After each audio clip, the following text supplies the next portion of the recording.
една изненада. След мен ще говори един човек, който няма нужда от представяне, но все пак да го назова, за да може да излезе и да вземе микрофона.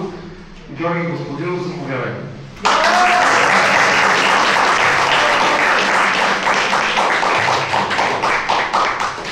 Пламен каза вече заглавието на изложбата.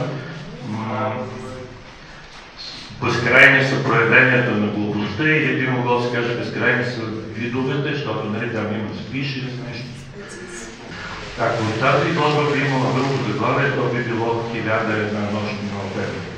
Защото в нея историите минават през истории, минават през други истории, събуждат, за който знае стари истории, за който знае още повече, още по-стари истории. И всичко това е, тези легенди и притчи се преплитат тук. Една да гледаш картини и просто да ги гледаш така медитиращо, друго е да ги четеш, да минаваш от приказка в приказка. Една от най-мрачните истории, една от историите в Стария Завет, която включва всичките ни нещастия, е тази ябълкова градина, в библейската ябълкова градина. Филомена успяла да направи от това да използва притчата, да я преобърне и да направи това, което наричам ямбулско-библейско, да направи тази градина една светла история, в която всички са на бригада, ангелчета са на бригада, берат ябълки. И ние всички тук, програмата, сме били на такива бригади, повече сме изяли, отколкото сме набрали. Но тази картина успява да преобърне всичко и пак казвам и да снеме иерархиите, да каже всичко е част от голямата история.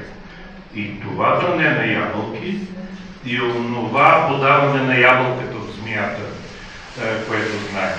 Всичко е част от историята, включително тези компоти. Да. По-хубаво беше да е латиница и компоти става. Но и компоти е добре. Така че това събиране, преобръщане, Пламен каза светло сърце, с което се леко сърце, ще кажа светло сърце, защото след всичко това, разбира се, това са горчиви, абсурдистски образи, има там един акт, който е като касационния съд. Има мрак, тук има мрак, тук има мрак, но след този мрак, мрака остава за Албена сигурно, пък на нас ни се дава такива светли образи, т.е. иронията е спасителна. Да благодарим на Албена за тази спасителна ирония.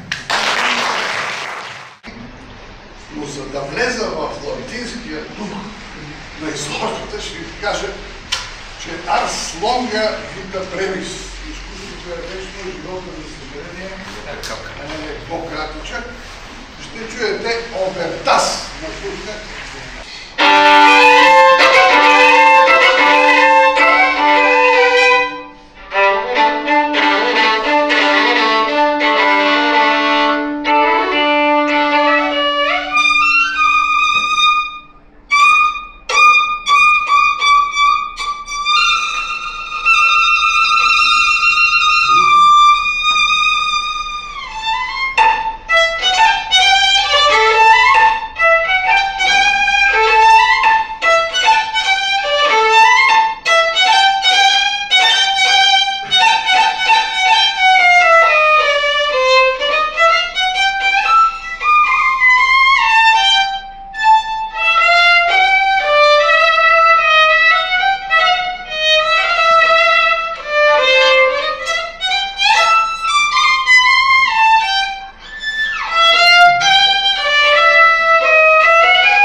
Thank you.